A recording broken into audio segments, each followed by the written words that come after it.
Good evening, guys.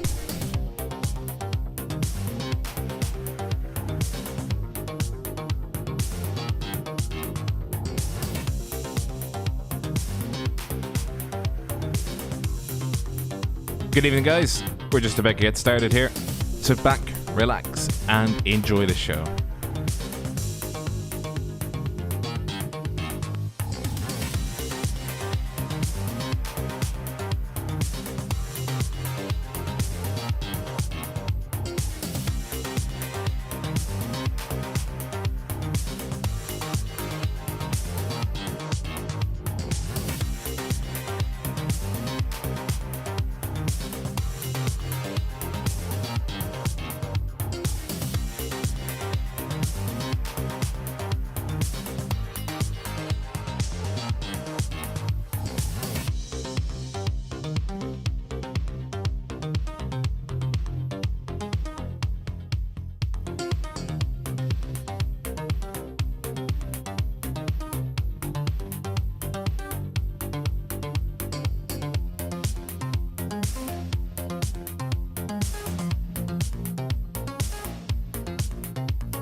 Welcome everybody to round 9 of the iRacing LeMans series here at Circuit of Barcelona Catalunya. Season 3 is coming up to the final 3 races, so this will be 4th.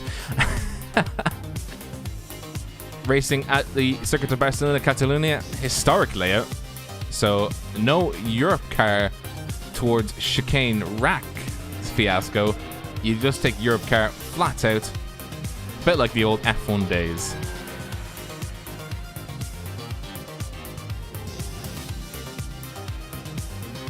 As always, I'm joined by Craig King. Craig, how are you? Good evening, Rob. I'm down to one ear tonight, ladies and gentlemen, so I'm hearing myself for a blocked ear with an ear infection. Apart from that, looking forward to some, well, I wanted to say hot action at Barcelona, but it's a very cold track. Check this out, 19 degrees Celsius, 67 Fahrenheit. I can't remember these guys racing on a track so cold. I don't even think Le Mans was this cold. So it's going to be really interesting to see. Absolutely. Yeah, there's another one for the drinking game that we have. I got my drink ready, don't worry. I don't. But if it's 19 degrees, then I think people will be happy. At least it's not steaming out there. No, I mean, a lot of people, I don't know if a lot of people have, but I know there has been some people complaining before about the track temperatures and how hard it is and to get around. So that will help the tyres as well. It's not very fun on the tyres when it's like, what, 40, 50 degrees Celsius out there. We've got a small LMP1 field tonight, only 7 of them. So implications when you look at it for the overall ILMS championship standings don't really have much worries here. None of these drivers, apart from Jake Browning, sitting 8th overall, but he's 200 points behind Jacobu, who's leading the overall LMP1 field in ILMS by about 10 points. So Jake looking to get a good move. Meanwhile, Daniel Craft, well, he's the number 1 car for a reason. He has a 177 point lead over the car number 4, Gustas Grimburgas, overall in the over LMP HPD standing. Sorry, so Daniel Croft looking like he will be the last HPD winner of the ILMS series. And we'll have a look at the GTEs. And a surprise leading the overall standings. Someone not here tonight, but Cavalis, the Twitch streamer Cavalis, Jorge Velasco Valls, is top of the overall standings. And I don't think any of these drivers at the moment are near the top. Aurelien Vercher, sorry, 7th, 200 points behind Cavalis there, but already raced this week, looking to improve his point stat haul. Where's Corvallis? What number is he? He's not here, but he's leading the overall GTE standings in the ILMS Championship on iRacing. Some of these camera would have been angles. great if he was streaming. Yeah, it would have been great, but I do have my best buddy, Francisco Javier Gonzalez 2. I can't even keep a straight face. I just keep memeing his name. It just rolls off the tongue. Like, we can't say any other names like properly, but Francisco Javier Gonzalez 2, I can roll off the tongue without effort. Oh, I love that name. I mean, I remember wanting to call it Gonzalez Square. He's just gone 8th with a 131.773, second and a half behind Daniel Croft. Now, I wanted to bring this up, and it's going to be very cringe, and everyone's going to be moaning at me for this. But there's a special thing about this track where none of the track names are in Spanish, and they're all weird. So, check this out for people while we're waiting for these poll times to finish. So you go down into turn 1, and you get oil for your car, because the first corner is called Elf. The car waits for you in turn 3, which is a long winding corner called Renault. It breaks down, so you try a different type of oil into turn 4, which is Repsol. That doesn't work, so you buy a new car into T5, which that takes you into the sharp left-hander Seat. You go down the road, then your car has some problems, you try to mend it with some Worth tools, that's turn 7. You're going up to the fast kink because that's Campsa. Then you go to the Keksa. You decide that your car's not fun anymore, so you end up getting a tractor at the end of the lap called New Holland. But before that, you got a Bonks level out and Europe car because you decide to rent a car. It's a very weird thing that driver of ours, Tim Matsgate, brought up for a bit of fun one night when we were doing some racing here. Because it's so weird just having no names in Spanish on this track. I mean, the closest you would get is, Seat? And that's about it. Oh, and Renault. Well, it's Seat, but it's not even owned by a Spanish company. It's VW under disguise, essentially. Isn't everything just BMW under disguise now, or Audi, or General Motors, or Audi's owned by Lamborghini, aren't they, or something like that? I can't remember. No, Lamborghini is owned by Audi. Oh, that's it. Yeah, I remember one of the Basically, everyone's owned everything now. Basically, there's monopoly. But I tell you who owns P1 for the LMP1s. It's Jake Browning with a 123.802. Alex Salmon coming in behind with a 124.212. Gerber with a 124.452. Will Lyons with a 124.641. Josh Mills with a 125.046. Baron Mikolov with a 125.118. And Rosano with a 126.435. We lead into the LMP2s. Daniel Kraft with a 130.324. Grimbergus with a 130.470. Bland with a 135.70. Shins with a 138.78. Pascal with a 131.058. Holden with a 131.107. Helm with a 131.680. Gonzalez 2. Francisco Javier Gonzalez 2 with a 131.774. Souza with a 132.093. And just next to him as well is Mika Calwhite, who did not set a time. He'll be the last HPD. In the GTEs, and for some reason my caps is not working. There it is. A Jacob Selesky with a 136.797 takes pole. Aurelien Vercher with a 137.271. Dennis Feng a 137.419.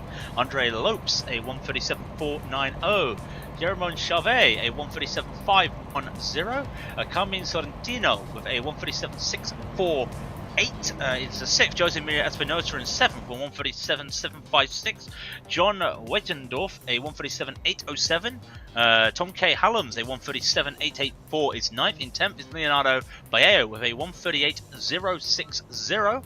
Followed by Thomas Darabask with a 138.063. Mario Lagona a 138.116. Julian Kesselhunt is the last of the qualifiers with a 138.121. Then Jonathan Hoggard will start 12th or 15th, sorry, and Mario Saita will be behind him as well in 14th. These engines be loud. I think we only have one Porsche, by the way. 1919, that is. We do have one Porsche, and it's Federico Rossana. I remember the last time we were here, and it was only Porsches. What's going on? What's going on?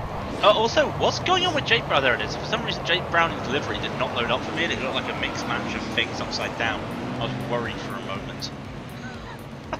You could say you were spooked. I was spooked. Quick, an update. We know all the HPDs are HPDs. Quite a mixed bag at the front of the GTE field. A Porsche. No Ford, Ferraris though. No Ferraris. No. No, and the Porsche looks like he wants to go, but Boucher, in that trusty Ford of his, looks to pay a bit of a spoil for the GTEs. So I'll take the mantra. Start us off. Just about to come down to New Holland. As they come around, Jake Browning will lead them off as he will be the one to gun it at the green flag. He's keeping them held up. Now he goes. Green flag racing here at the Circuit de Barcelona Catalunya. Jake Browning getting a very good start off the line. We have a mixed match in the background. Alex Salmon on the inside of Jake Browning. He's got very far up. Alex Salmon diving into the first corner, taking the lead. Will Lyons doing very well for himself, side by side with Josh Mills. Josh Mills doing very well as well, coming up into 4th position, fighting for it all the way through. Then Alexander Gerber is in the back. I think he fell down just a few places. Ruslan Barmikalov fell down as well, having a very slow start. And then we get to the LMP2s who are doing fine. Jonathan Hoggard, by the way, is still in the pits. Let's see what happened to the GTEs. Doing very well. I'm surprised. Not a death. No death. Oh, wait, hang on. No, I've just jinxed myself. Oh, for Christ's sake, I did. What's happened? I know that Josh Mills is asking if he's got any damage on his rear. Looks like he's pretty clear there, but he has made a couple of spots up there. P2 is Alex Salmon. Where has he gone? He is absolutely destroyed. Now, what has happened there? Looks like, oh, he's lost it. He's lost it going into Repsol. Just takes a wide line into Repsol, loses it, and just gets tapped a little bit there from Jake Browning. Then he spins out, and then I think he gets the main damage. Spinning around. Yeah, he tried to spin the car around. Massive damage. That then hits the lead HPD. Is that Daniel Kraft that was in the lead? It was Daniel Kraft. Daniel Kraft down in last position, I think. No, he's fine. He made it through. Oh no! And now who is that just making a hit onto Salmon? That was D'Souza hitting the back of Salmon there, coming around Europe car. And now Souza's off as well after a moment at New Holland. What's happened there? He's trying to go side by side. Tried to go side by side with Calway. And Calway just nudges him off. In NASCAR we say he got washed up, but there was no washed up there. He just went a little bit too far out and knocked Souza off the track, but no damage. Yeah, so he is in the pits, unfortunately, after having not one but two incidents. One incident being with Jake Browning going side by side into Repsol. So we had an oil change, as you were saying. I can't believe I said that to the poor man. Right, let's look at the GTEs. Been very quiet, the GTEs at the moment. Julian Kess made up 4 spots down the box. Not Kess, sorry. Julian Kesselhunt made 4 spots up and is trying to battle for P8 at the moment against Sorrentino. They're side by side going into Seat, but Sorrentino has the inside. Maybe a cutaway, and Sorrentino's lost the car. He's spun around, and that will be an easy P8. No. Coming onto the track just right in front of the car number 32 of Leonardo Baio. I have no idea what he was thinking when he was making that, but I am extremely happy to report that nobody got hurt. But he was extremely lucky. He was very, lucky there, let's be honest. Gonzalez is struggling. No idea. I'm going to mute the chat because everything's going on at the moment. Castle Hunt has had a move as well. He did apologise there. I think that was the minimum move. Yeah, that was against Sorrentino. Sorrentino trying to get that position back and will do. Hallam's also off as well. Looks like Kettle Hunt just gave the position back just out of fairness.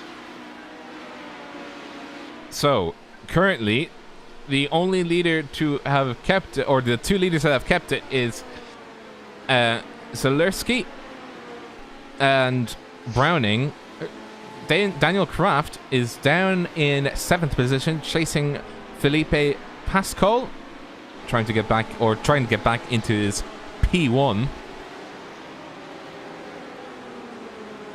Yeah, it's a bit of a shame. He actually had P6 at one stage. Lost it again, obviously, into the start-finish straight. So, working back then. I don't think there's any overall, like, splitter damage or anything to that car. Looks pretty safe at the moment, so he wouldn't be losing much speed. But he's trying to catch Pascal on the straight. Pascal does have a faster car by the looks of it.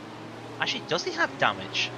I'm second guessing myself because well, we had this issue Wednesday night in the RSR where we couldn't work out if the leader, if the guy in P2 had damage, and he did, but it didn't feel like it. So it could be one of those things. But we'll keep an eye on that.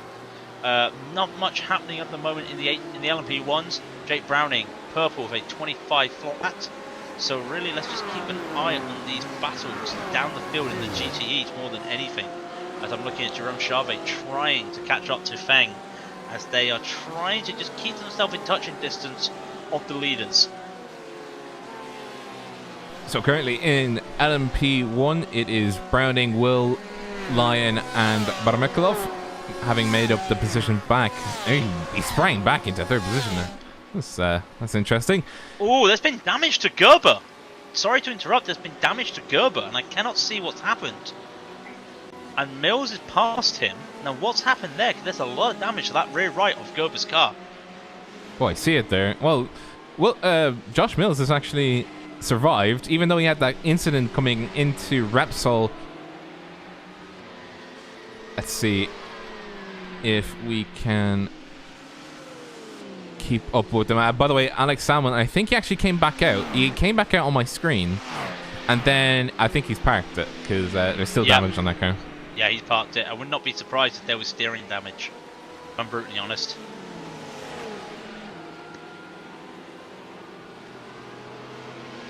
Yeah. There's steering damage. I could tell from his message in the race. So we'll keep an eye elsewhere. So that takes us down to what? 5 cars? That is 6 cars for LMP1. Yep, Gerber apparently tried to send it. I did not see the clip. It blinked out from it, so I could not see it. The perils of iRacing.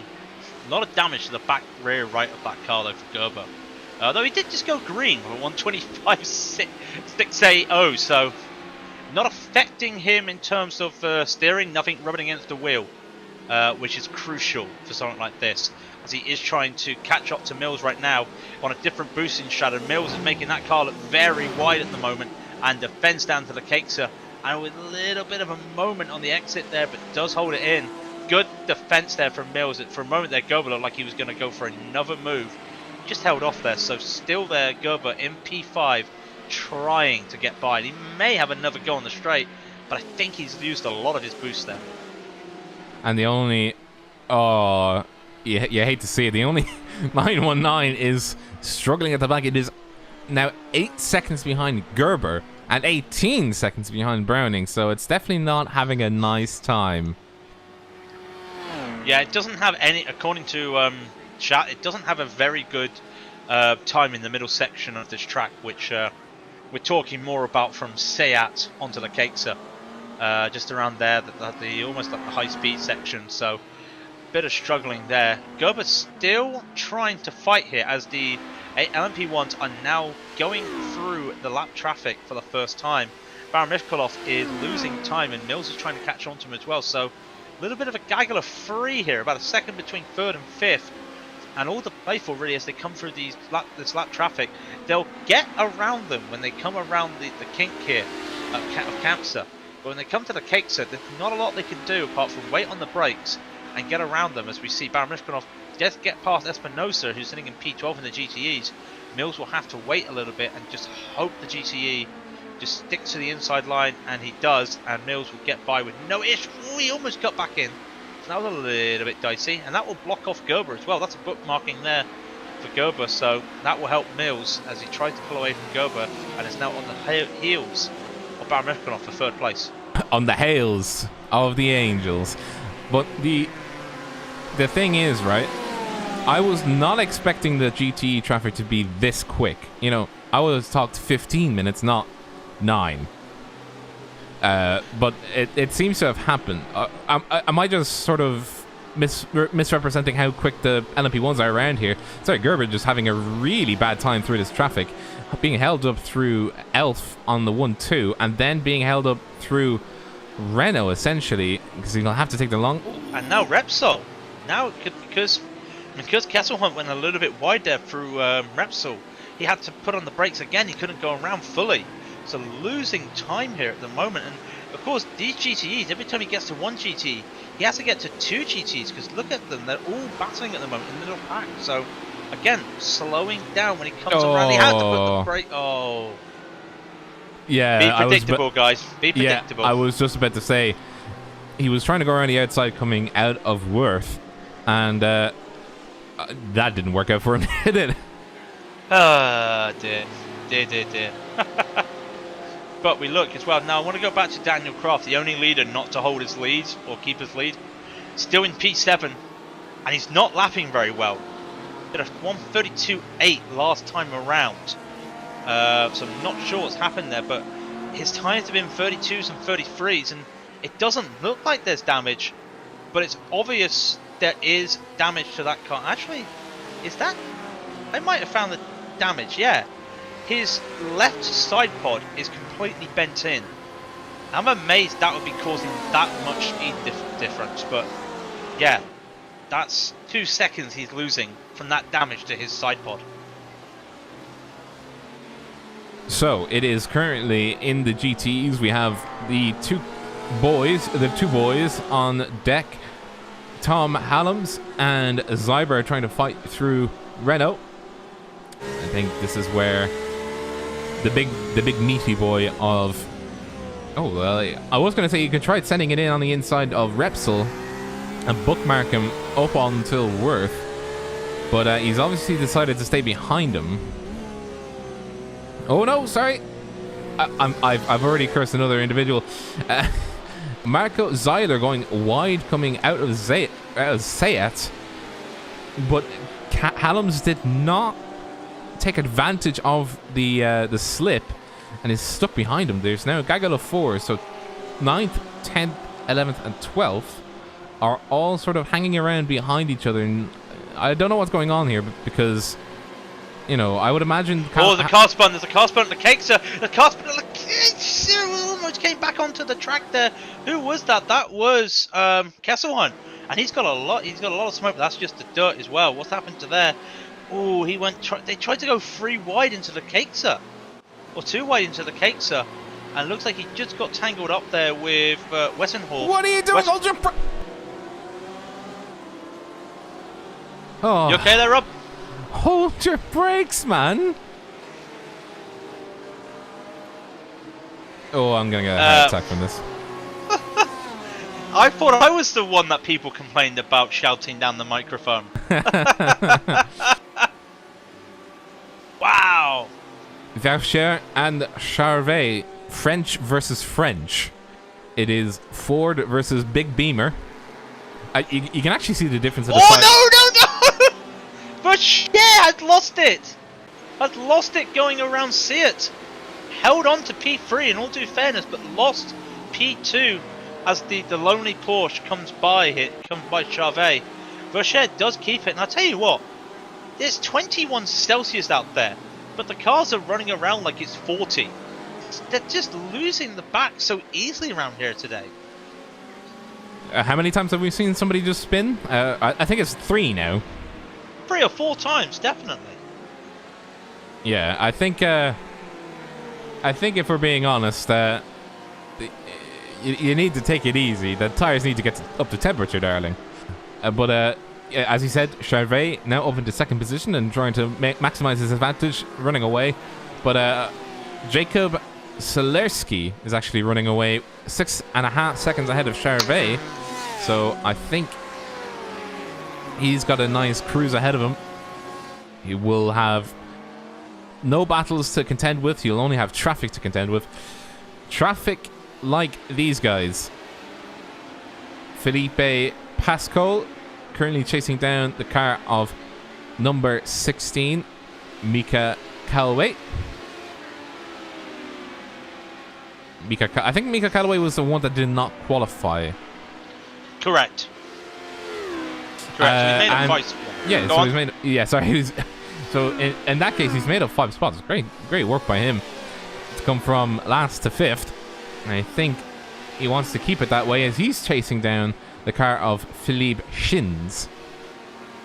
Kraft into the pits, by the way. Daniel Kraft into the pits. Now, of course, this is an early pit stop, but that damage on that side pod, I did not see it until late on, and that's a lot of damage, especially to lose 2 seconds. It's pretty mental. As we go back to the HPDs, Grimbergus, 2 seconds up the road from Bland, who is now hitting the traffic, and he's hit them at the worst spot. Look at this line of GTEs at Worth going into the next corner, going to Campsa. He has to hit the brakes. He has to hold on. It's the same for Grimbergus. It's crazy. And now look at it. There's a battle in front of Bland. Kesselhunt wants to go into Espinosa. He cannot. Now they've got to be predictable here because this HPD does not have the acceleration, but it will want to go around or inside these cars. It can't at Oh, sorry, we just have a car off in the background. That is Leonardo Bayo sliding off, coming out, just coming into Bank Sabatel. What happened here? Caught the grass. Yeah, I was just... You know, like one of those skits where it's like the camera's focused on an individual and then something really odd happens. Yeah, there you go. Yeah, caught the grass, but Blanc able to get through a few of these cars, but all that traffic he got stuck behind on that end of the track. 3 seconds he lost. It's now 4.5 seconds between himself and Grimbergus. But it's also helping him because, well, it's not helping him because Helm was about 3 seconds, or about 4 seconds behind, and now he's only 3 seconds. So Blanc really having a bad time through this traffic. And we've got to talk about this traffic because everybody is just fighting everybody at the moment. It's crazy, and you've got lap cars in the GTEs mixing with on-track, on lap cars. And is that Blanc going wide? It is wide. He will get past Hallam's, but he will get held up. And Hallam's making him take the outside. So Hallam's compromising himself at Worth by going inside, and this might help Zayla. This might help Marco Zayla out in a minute. By the way, I was looking at Nicholas Helm. He's definitely sending it. I think he just wants to cut through this traffic. As we see in the background, another GTE. I think that is not who I thought it was. Is it? I'm trying to think. Who is that car in the outside? And the car number 15. Mario Lagoa. He lapped down. He had damage on the first lap. He's essentially boxing this poor HB in. He's got nowhere to go. And then when you get to this part of when you get past the Europe car in New Holland, you've got nowhere to go. You've got to just basically hope for New Holland to have a good run, and he does. A little bit compromised now by Marco Zyla, who has lost a bit of time there. But Kaiway is only a second really behind Shins. As here comes Browning. It's lap 13. There's 40 minutes left in this race, and Browning is already lapping HPDs. I don't think the pace difference was that big. No, well, I mean, the fastest lap that Jake has done is a 1:24.403. The fastest lap that the lead GTE has done is a 1:37. So about 13 seconds. Apologies. Even then, they've caught up to them very quickly. Well, Daniel Kraft is back out, and he's fixed. So big cheers all around. Only downside is he's about 40 seconds behind the rest of the HPD field.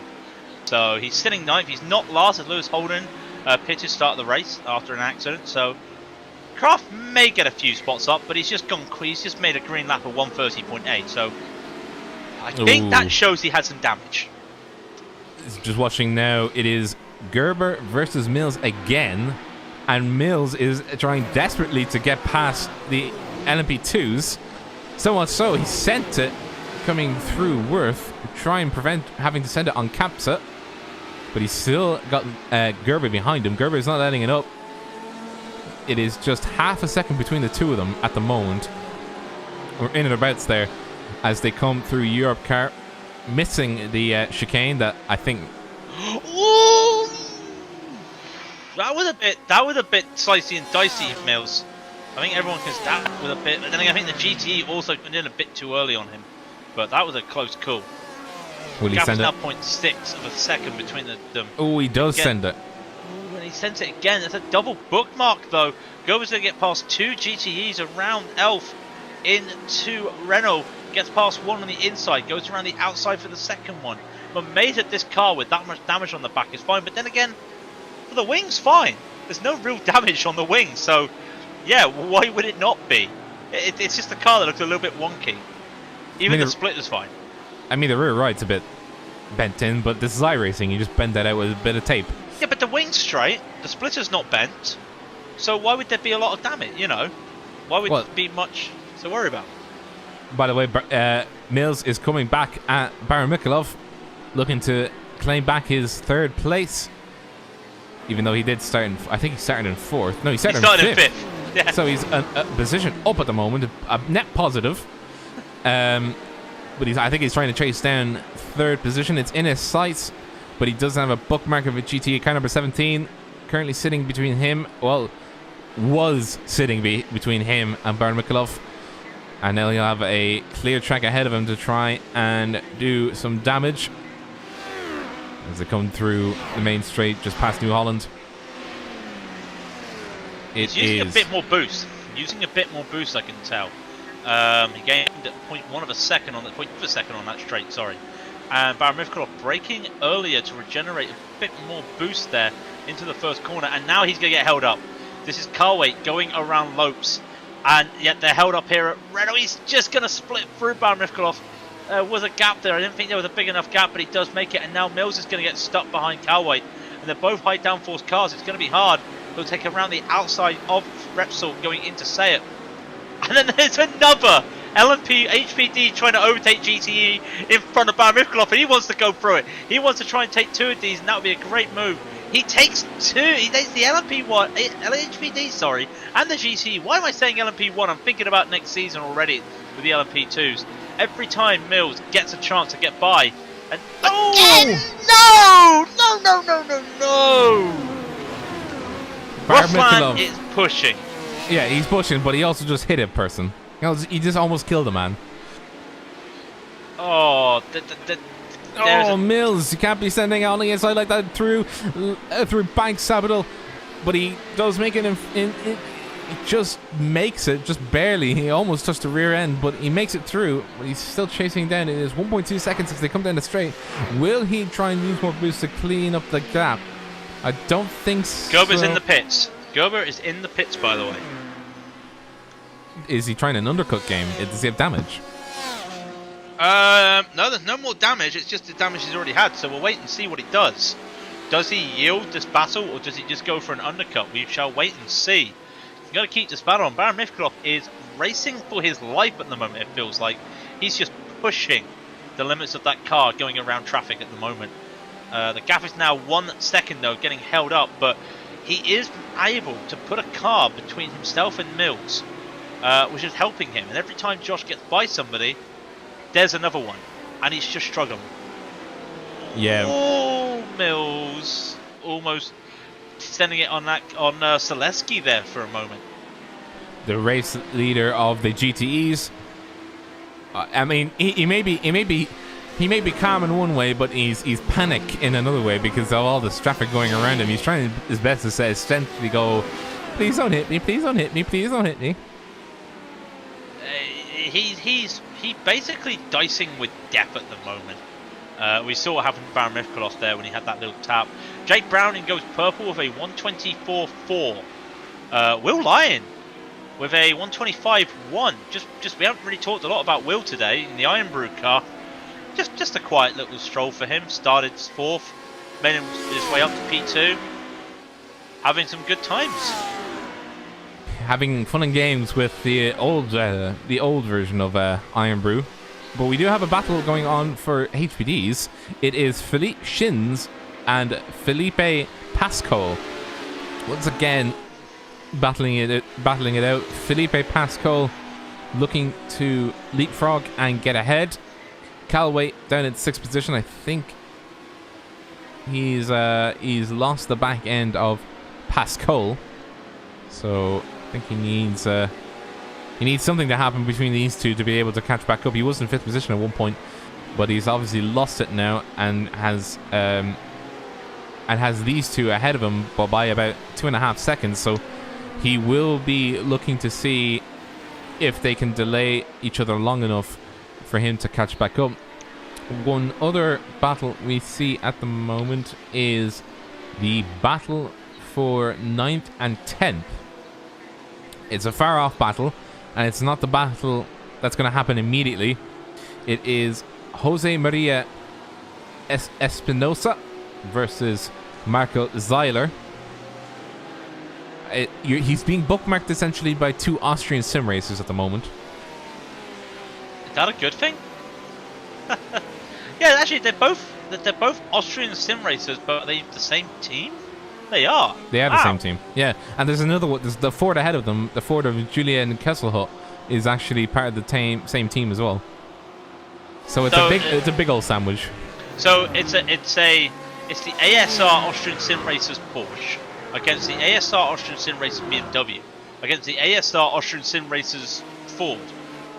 Wow, that's and they're practically all together, apart from Lagoa is like a lap out, but they're practically all racing together at the moment. So you don't see that a lot in the GTE field. And by the way, Gerber did get his car fixed. Not sure how much time he spent in the pits, but he did fix his all that car. He basically just got the suction cup and just pop, it went. He just went.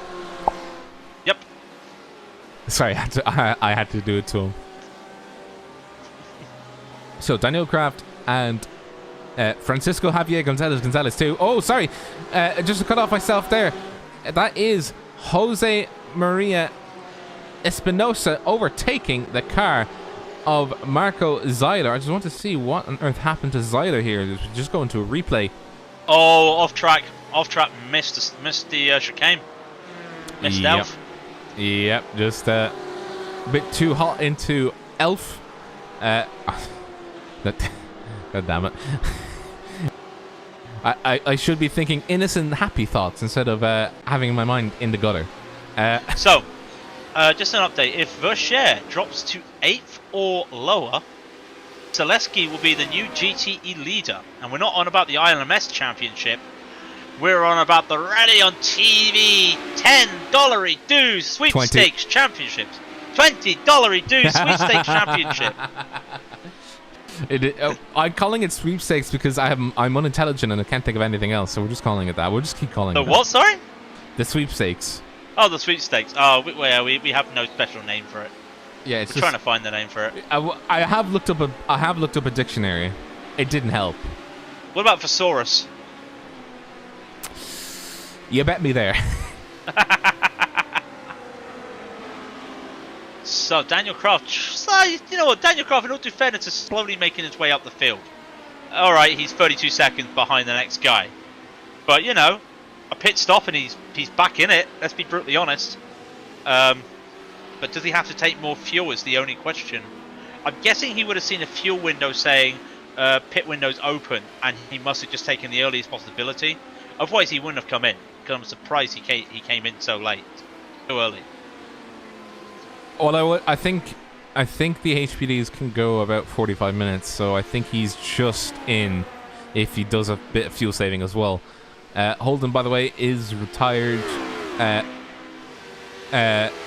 Barabbas is retired. Howard has retired. Hoggard has retired. Lewis Holden has retired, and Alex Salmon has retired. I think I said Holden twice, but I'm just making sure. And Mills in the pits. out the pits now. This is good for Mills. In theory, he's going to be out ahead of Rosano, which also means he's going to be ahead of the GTE traffic. So he's only got to worry about these HPDs. And apart from Pascal and Shins, they're all pretty much spread out. So he's in the middle of the HPD field. I think he timed that right, and I think that's an undercut. It is indeed an undercut. Also, Pascal Shins has some damage to the back of his car. And this could be... Shins, has damage to the back of his car. Pascal could be making a move on the straight here because that looks a bit of aero damage to the back of that car of Shins. Mills had apparently 9 seconds of optionals. Probably from when he had that incident in Repsol. But I don't think he took it because he was only in the pit stall for 18.9 seconds. Oh, there goes more cones have been murdered. More innocent cones have been murdered. Do you know we have to stop these guys killing cones? It's not fair. Yeah, but they keep respawning though. They don't do it in real life, but in iRacing they keep respawning. I mean, you've watched Le Mans, right? You know that when they have any chance of a code 60, they basically go out there and replace the marker boards for off tracks. Is that a red flag or a yellow flag? Code 60? No, it's a yellow flag. Well, I was trying to figure out code 60. I've never heard this one before. You've never heard of a code 60? No. It's used in GT racing. It's basically the precursor to a full course yellow. Everyone has to go 60 kilometers an hour. Or is it code 80? Because someone correct me on that. Why don't if the code 60 basically means they go 60 kilometers an hour? Why don't they just go 60 kilometers an hour? Well, that's what code 60 is. Like I said, it's the precursor to a full course yellow. Damn, you didn't buy it. Now, I was gonna make a joke. But no, in Le Mans now they tend not to call safety cars. They just use the code 60 in certain locations of the track nowadays, and they do their best to basically then replenish not just the cones but any markers for off tracks. So hard job, Marshall, in a 24-hour race. But we're already in an hour race right now, and it's a hard day's going. Daniel Kraft is slowly making his way up the field, as we were saying. Grimbergus is, well, he's 9 seconds in the lead as Helm comes into the pits. The first of the leaders of the HPDs coming into the pits, and Felipe Pascal will follow him as Shins decides not to pit. So maybe Pascal will take a undercut there. Hope for the best. He's got some damage to the rear of that car as well. Actually, that's actually quite recent. Is it? That's happened this lap. I would have imagined it's happened this lap, yeah. Yeah, it's happened this lap. Now, is it a move against Pascal? Let's have a look. No, he's actually got that damage going over the sausage curb after Europe car. Oh, god damn it. The sausage curbs... I have a feeling these sausage curbs are more deadly than even we fear. Because they just keep bending things. And they're not meant to do that. They're sentient. They know we're here. They know we're talking about it. Oh, that was a nice little clip. I just go to Vershare, and he's got Daniel Kraft on one side of him, and then past Daniel Kraft is Baron Mifkalov, and they both go by. Lovely image there of the HPD, a GCE, and a LMP1. We can't use it for next season, though, because bye-bye, HPD! Goodbye, my lover. Goodbye, my friend. How many more songs?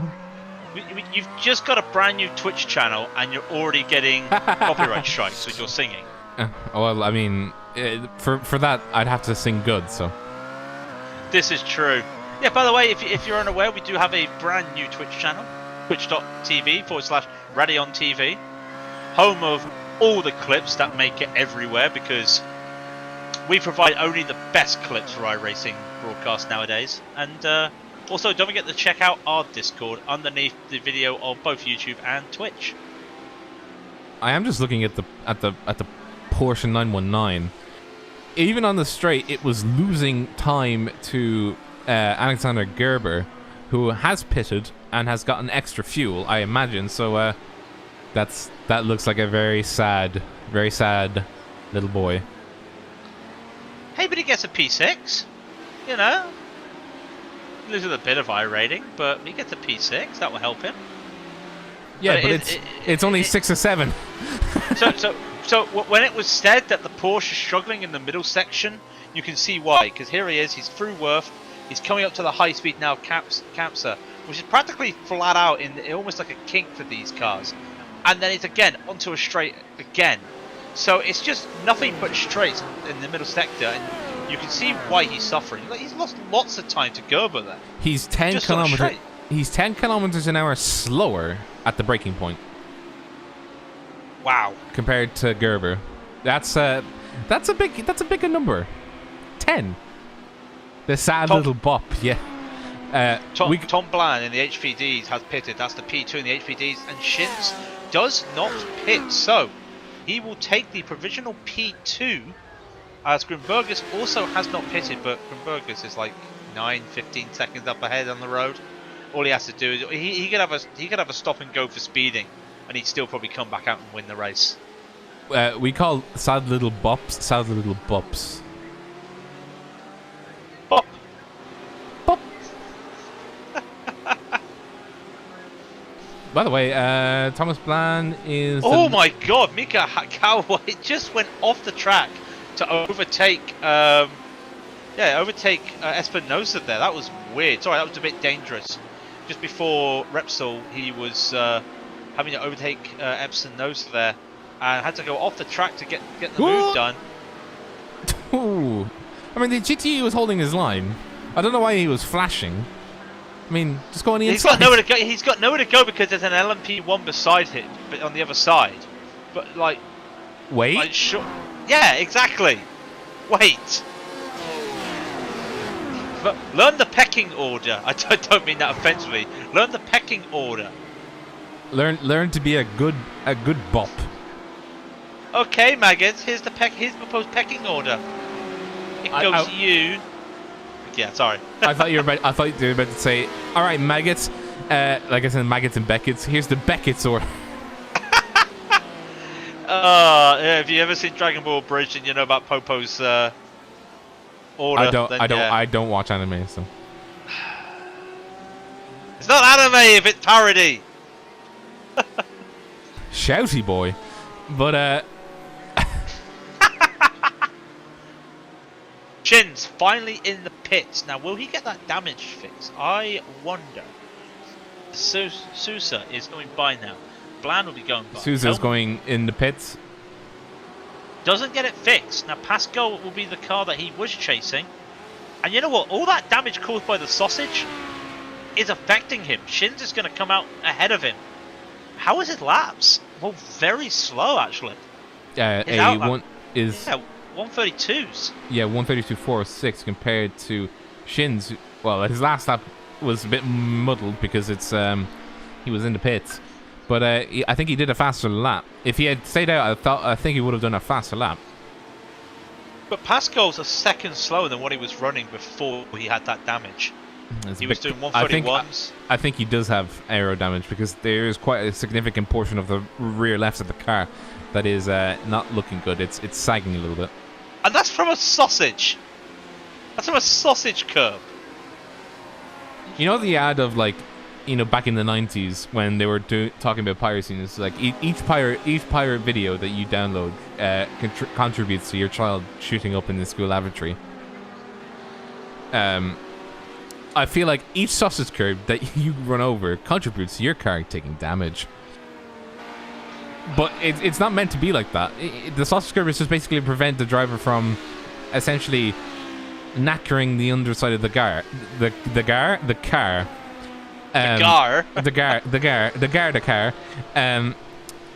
And not doing what it's doing right now, which is essentially bricking the left rear of the car. Right, well, Carwhite took a pit stop. Grimbergers has taken his pit stop.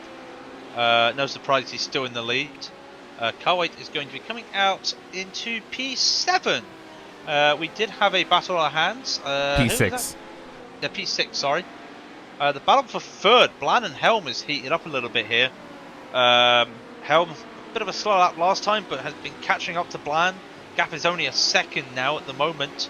So that'd be worth keeping an eye on. Meanwhile, it's pretty much even Stevens in LMP1 Even World. Stevens. Yeah, it's even Stevens in LMP1 World. Everything's still the same. Josh Mills is 11 seconds down. Of course, he took those 9 seconds of optionals, didn't he? So Yeah, losing that battle on Baron Mivkolov. I just looked at his pit stop time. He spent 18 seconds. Baron Mivkolov spent 12. Well, 20 minutes left on the race. The Porsche is finally in the pits. Federico Rossano. I gotta admit, he's got a nice little livery. I'm pretty sure that's like a replica of an old livery. I'm not entirely sure.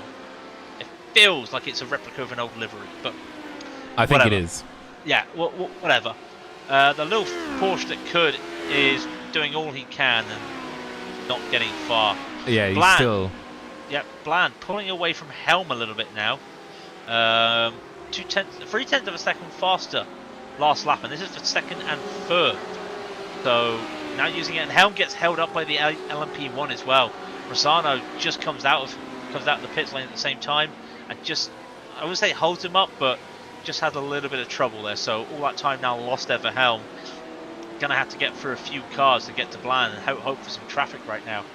But don't really see any other real battles happening at the moment.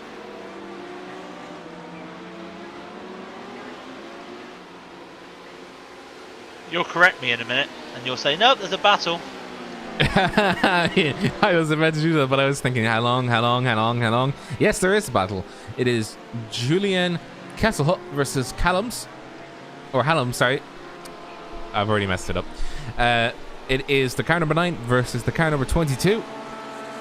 Both have yet to pit, so it'll be interesting to see where they come out in terms of pit stops. If they do take a pit stop this lap, Charvet has undercut the traffic. He's the only GTE to actually have a pit stop so far, so I'm looking within the next 2 to 3 laps for pit stops to start happening. 2 for those, well, 1 now for those, the next lap or 2 we'll see the rest of the field coming in for pit stops. I think Jacob Zalersky will be coming out in P1. He's 16 seconds ahead of everybody else.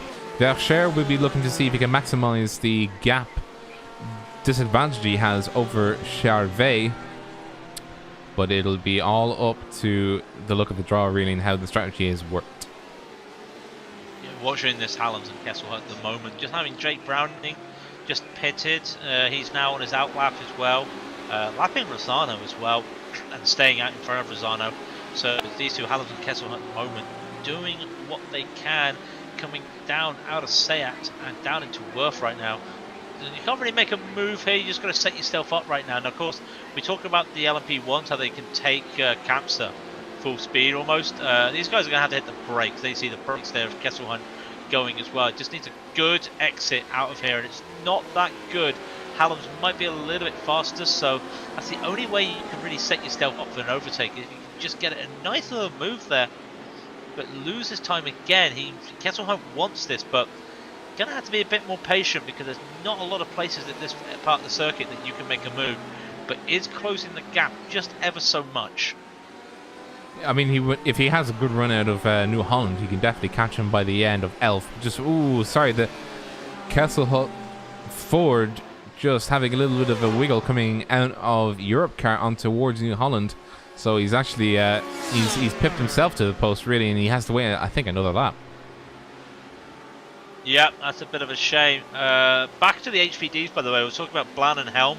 Helm would need a bit of help with lap traffic. He's got it.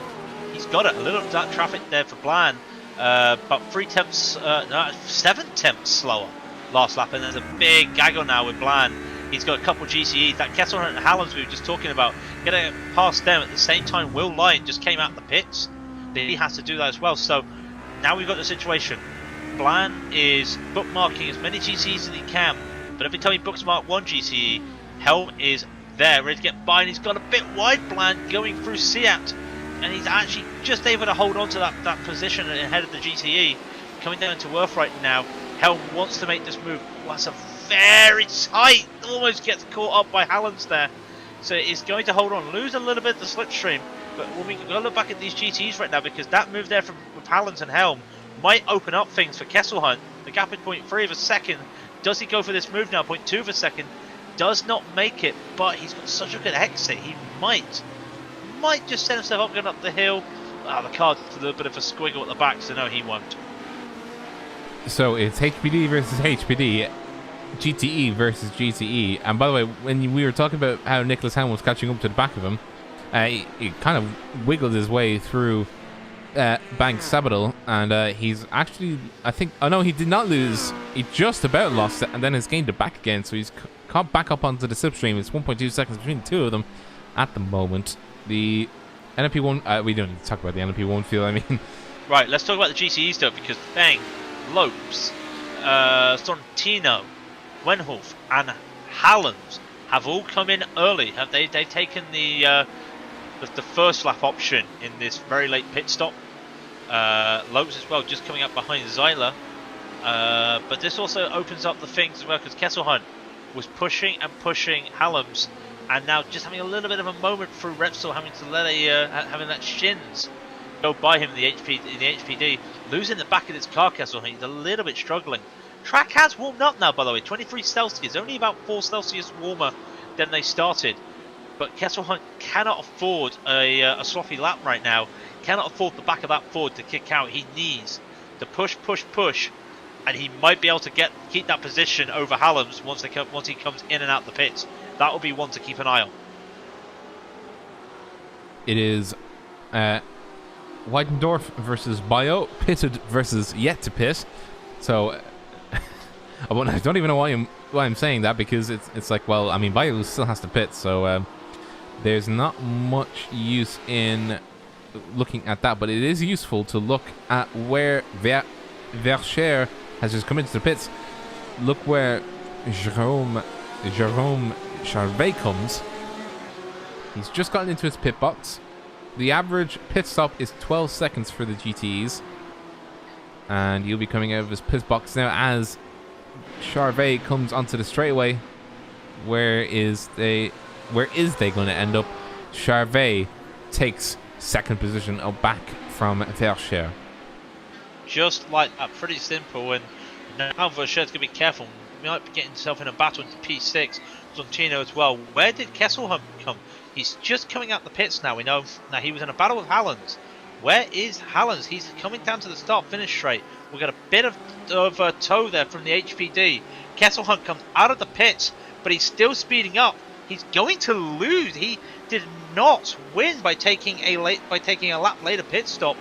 He's actually lost a bit of time to Kesselhunt. The gap is now 0.8, and I think before that it was about what? 0.6? 0.3. Yeah, 0.3. Yeah. So yeah, he's lost out time there. I think nobody has been a winner really for undercuts or overcuts. I think everybody's either slotted back into the same position that they were in, or has lost a position, or has lost time. So I think all of the strategies have sort of went like that angry office guy gif, where he just throws everything everywhere. Oh, I thought you meant throw the computer out the window. throw the computer in the dumpster. So, Carway did overtake Pascal, by the way, in the HPDs. That was in the pit stops, by the way. No, not in the pit stops, sorry. That was actually on the track. Pascal with that massive damage. Well, it's not massive, but it's enough damage to affect him. Slowly going down the order. Shout out to Daniel Kraft, though, with that early pit stop. It's back into 5th position. Got the damage fixed. Is fighting his way. So a top 5 at the moment. Sadly, he is still going to lose iRacing with a top 5. But 8 seconds. 3.8 seconds behind Felipe Shins. And then we'll put him about 5 seconds behind P3 Helm. If Kraft gets a top 3, that would be one hell of a recovery drive. But does he have enough fuel is the next question. I'd imagine even enough fuel. I don't think he'd be getting top 3. They've all pitted, so his only likely attack will be within the final few laps of the race. 34 laps gone out of 43 possible. 12 minutes remaining. I think he can do it, though. I think he can do it. He's making a second up on. He's making a second up on Shins. Then can he max Helm? If Helm gets help from Bland and get slipstream? Maybe not. 12 seconds is the gap. It's a little bit more than I thought it was. It will be a long shot, but it's still a shot, as he's now coming onto the back of Shins as well. So 2 seconds behind Shins. He's got Cal White 2 seconds behind him as well.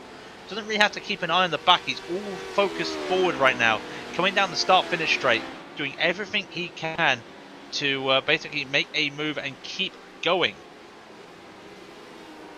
Philippe Shins coming into Elf, followed directly behind by Daniel Kraft on the charge. Daniel Kraft did a 1:34.76, just off his personal best.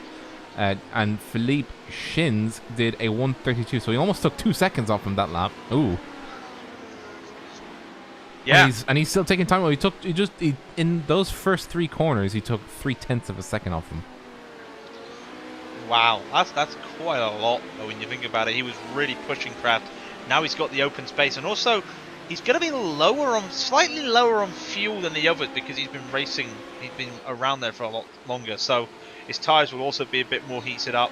Shins pitted a bit later, so Shins pitted 8 laps ago. So 8 laps, so the tyres will be up to temperature, but he does have that bonus of his tyres has been.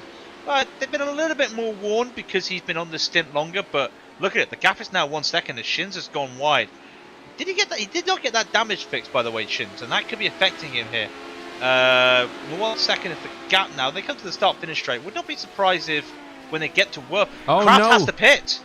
I did think so. He did not have enough fuel. What a shame. Wow. Well, that's the end of that.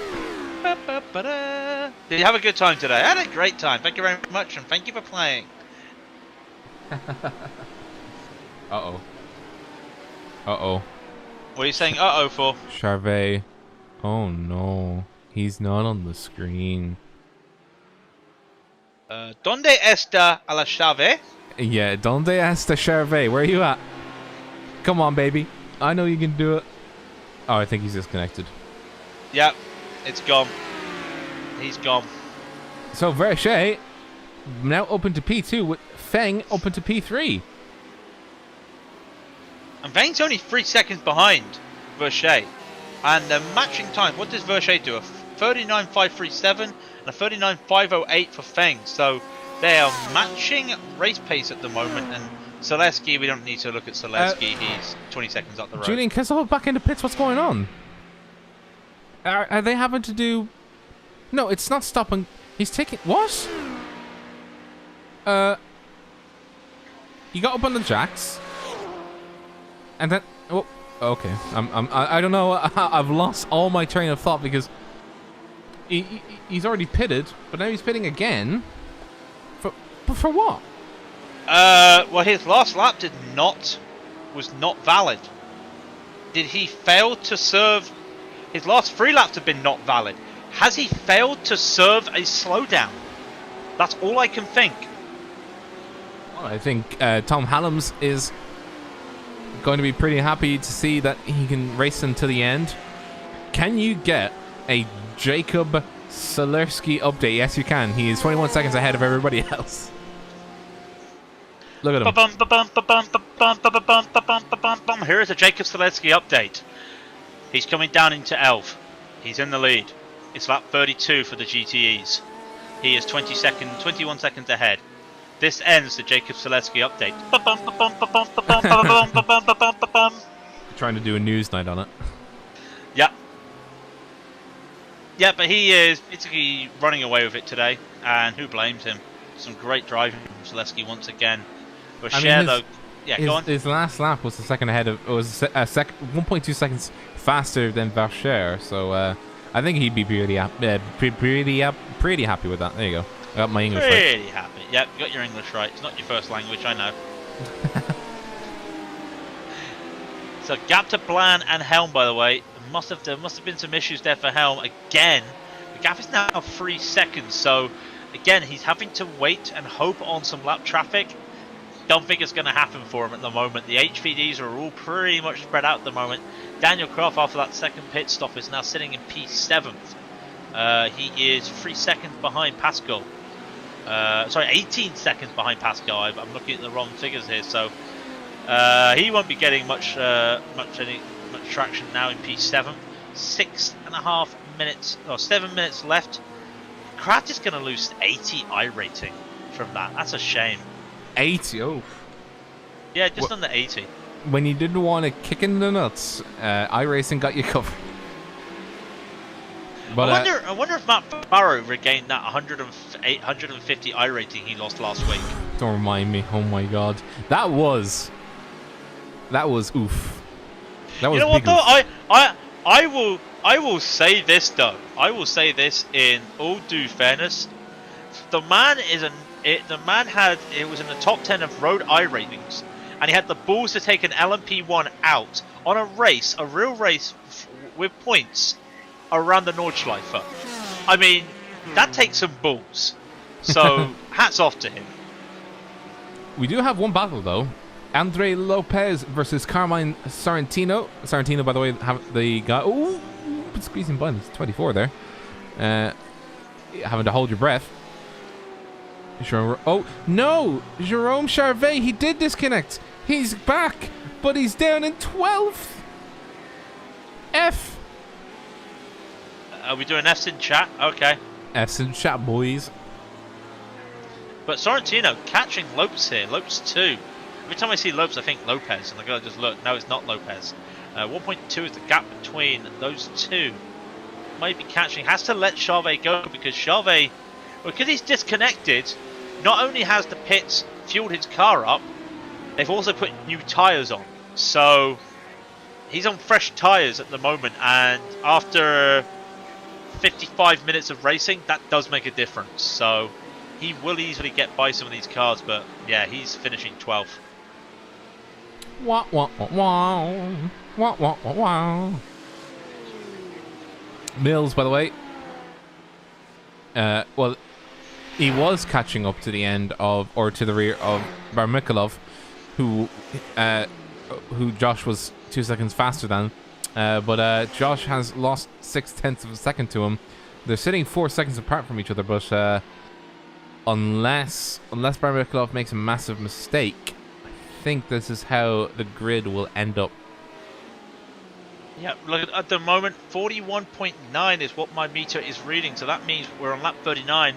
So there will be 3 more laps of this race, unless somehow Jake manages to have the lap of the gods, as they would say in Australia. Just seeing Browning at the moment, Pascal in front of him, going past the GTE of Zyla, as they are now just waiting, and Browning just being patient, and there he goes, past the HPD. Probably the only real place there is a safety net to overtake a HPD is to start-finish straight. So doing well there. Been a pretty uneventful race for Browning in all due fairness. But hey, I mean, that would get you a win. That will get you a win for the sweepstakes. So that's what you want to have happen, really, is just a nice and quiet race. Will Lyon, by the way. So Jake Browning is just coming into Repsol. Will Lyon's just hitting Elf. So that's the difference. 14 seconds.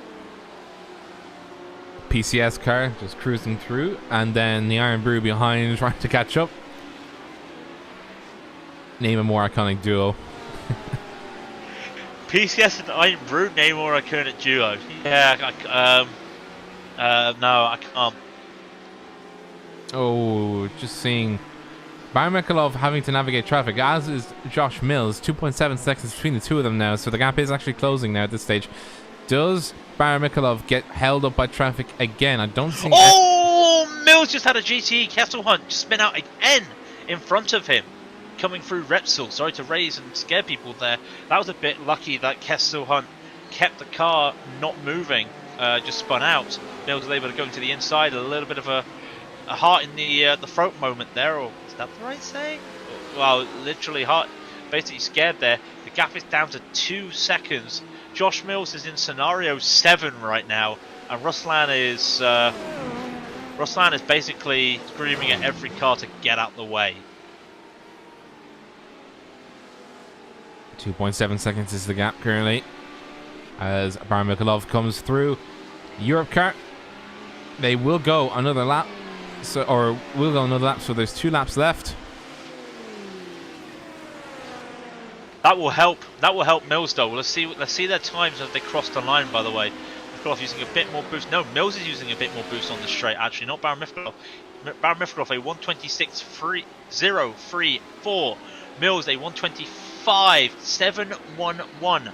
3 tenths in it there, and he is catching. The gap is back down to 2 seconds. There is traffic in front of Ruslan. It is Daniel Croft, the lead HPD, as they come up to Repsol. This is the battle we will be trying to keep on, because if Mills can just gain a bit more speed and a bit more time and get lucky with this traffic, he might have a chance at this podium spot. We also have another battle. Andre Lopez and Carmine Sorrentino. Just half a second separating the two of them at the moment. Oh, sorry, just getting a little bit bullied by an HPD passing through. I think that is the HPD of is that Grimbergus? No, it is not. Take 2. Take 2. Josh Mills having a little bit of a moment coming around the Cakeser as he had to get by Daniel Croft. Wasn't too bad, there wasn't like a GTE holding him up, but still was a bit unsure of which line to take. Not lost him any time though, as Baron Mifkaloff going around Europe car, overtaking a GTE. That's Baeo. Mills doesn't even have to worry about that. He just puts a little bit of an earlier brake onto the corner. He goes faster. What is the times there? 26.3 versus a 25.7. Another 3 tenths, but it is the last lap. Jake Browning has taken the white flag. He is at the Cakeser. Sorry, at Worth, coming down to Campsa. So in another minute, this race will be over with the checkered flag. I don't think Mills has got it. Well, if he... Ooh, sorry, Baron Mifkaloff diving onto the inside of the Austrian BMW. So the Americans say it. They say BMW. So the BMW. BM Dub. That's what they say. Oh, did I'll tell you who's getting the dub today though, as he's coming around the final corner. Just haven't hit the brakes because of the GT in front of him. Jake Browning is about to take the dub himself. His first win on a broadcast, I believe, this season. Correct me if I'm wrong. He takes the win overall.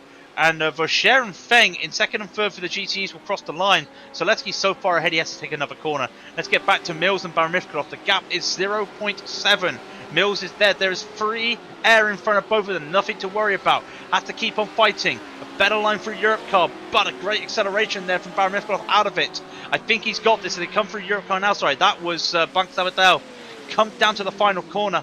And it will be Baron Mifkaloff by half a second. Will take the podium, the last podium spot in the LMP1s. It was close. He needed another lap or two, Mills, and that's unlucky.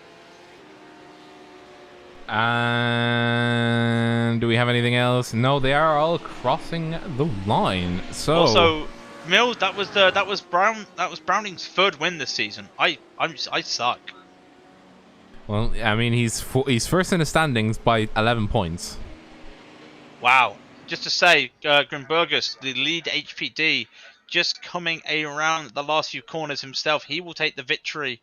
He was also like Zaleski. They basically crossed the line way before the others did. So that will be Zaleski taking the win in the GTEs, and right behind him is Grimbergus taking the win in the HPD. So a great race overall. Great chase down at the end, but just close, but no cigar. Close, but no cigar. So, this is the track map. Oh, that's a very nice overview. Appreciate TrackCams22 for allowing us to use these cameras. I do love them. I do love them so much. But, alt tabbing is not what you do on a broadcast race. You do this. God damn it, I keep doing that. Out of impulse. So, Impulse aren't racing today. Yeah, Impulse are not racing today, so I shouldn't be doing that. But I tell you what we will be doing. We will be doing the results. That's what Jake Browning did take the win we were talking about. He had a 12.8 second lead over Will Lyon into P2. We saw the battle for third and fourth at the end, but Ruslan Baron Mifkaloff takes third with Josh Mills in fourth. Alexander Gerber takes fifth, and Federico Rosano hats off to him. He got lapped, the only Porsche driver. Did do a 126.6 at the end of the race, in all due fairness, so he had the pace, but the Porsche was just too slow. He takes 6, and when we're talking about the LMP1, Alex Salmon crashed on the first or second lap, so crashed on the first lap, retired after a lap, so that's the LMP1s. Into the HPDs. It's Gustav Grimbergus taking a victory with Tom Bland behind him, followed by Nicholas Helm, just having a battle at the end there, but he still keeps the P3. Sorry, I just noticed something. Look at the stream. iRacing. Do you see what I'm seeing? Hang on a minute. That's going up on a bug report. Hang on a minute. Halfway freeze confirmed. Yeah. Yeah. Damn it, iRacing. Okay, let's get. I can't keep my eyes off that now. Gustav Grimbergus took the win in the HPDs, followed by Thomas Bland, and Nicholas Helm takes P3. Felipe Shins was P4. Mikola Kalwait took a P5. Felipe Pascal was 6th. Daniel Kraft with 2 pit stops. He started on pole, had an accident at the start of the race, took an early pit stop to get it fixed, and that forced him to take a second pit stop. He finishes 7th. Nelson Costa de Sousa takes P8th. Francisco Javier Gonzalez 2 takes 9th, and of course Lewis Holden again crashed on the first lap. He finishes 10th in the class. So I'll leave the GTEs to you. The GTEs are Jacob Selerski taking the win there. Did he lap it? Oh no, it's just the gaps are a bit wonky, but less of that. No, he lapped everybody. Oh, he lapped everybody. He was 15 seconds down the road. He was a lap less. He wasn't lapped. Oh yeah. I'm with you now. Vercher in second place with Fang following up behind. Lopez in 4th position. Sorrentino did not make it to 4th. He's 6th and 5th. Weitendorf in 6th position. Tom Hallams in a good 7th position. Espinosa in 8th position. Zeiler in 9th. Bayo in 10th. Kesselhut, after having to pit twice, finishes 11th. Unfortunately for Charvet, it was just not his day today as he's lost connection and having to reconnect. He was down in 13th. Lagona in 12th. Lagona in 13th and Darabas in 14th, 27 laps down. And the casualties are Salmon, Holden, and Hoggard. Hoggard I don't think he even took the start. Yeah, he did not take the start. No, he didn't. Holden died in 1 lap, and Salmon unfortunately had to just park the car after the steering rack was irreversibly damaged. Yep, irreversibly damaged, unfortunately, but that is a shame. Now, we're going to be talking about driving the day. It's a tough one, really. It's a tough one. Lots of good drives out there today, but who do you give it to? Can we give? Hang on. Forgive me for doing this, chat, but can we give? Hang on. Can I do it? No, I can't.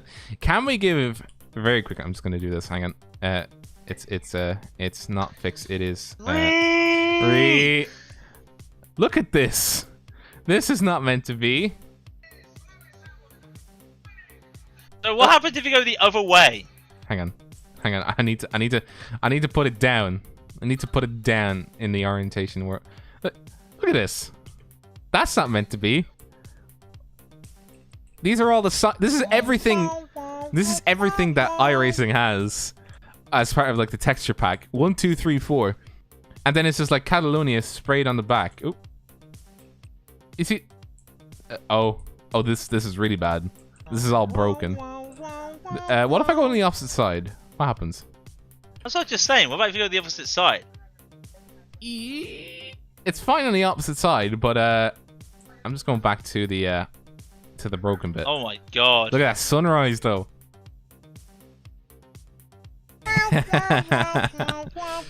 So I think what we'll do is we'll skip driver of the day. We'll just give it to the fence. Hang on. I'll hang on. Here, hang on. We're giving it to Rents Defense? That was a really bad joke. I'm giving it to the bad textured fence. Driver of the day, the bad textured fence. Oh dear God. Yeah. Welcome to Rally on TV. We don't give a driver of the day. We just find random stuff. Hi, Rents Defense. I can't. Well, before I die laughing, what do we say? Rob's just going to stop laughing. I'm going to say once again, thank you for watching us. I know there's other people with 500,000 viewers on YouTube you could be watching tonight, but you decide to watch us. Thank you very much. If you like us, like, subscribe, follow, all the usual stuff on YouTube and Twitch. Check out our Discord underneath. I'm doing the hand signals while I'm doing this. There's no camera on me. Underneath video is our Discord link. Check out the fantastic trackcams222.com as well. They do these brilliant cameras that Rob has been using and finding exploits like that. If you want more, we'll be back Sunday. Hashtag make GT1 great again. The Fanatec GT Challenge is back for some more chaos and more fun with 50 cars on a grid. Oh boy, wonder what could happen there, as we saw last week at Monza. Elsewhere, if not, join us again next Friday for the ILMS at Road Atlanta?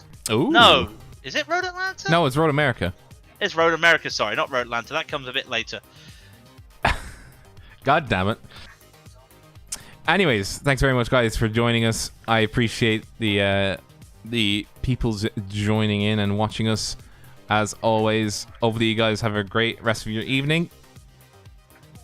Follow us on our YouTube, youtube.com/c/RadionTV, twitch.tv/RadionTV. And until Sunday, take care, guys, and enjoy yourselves.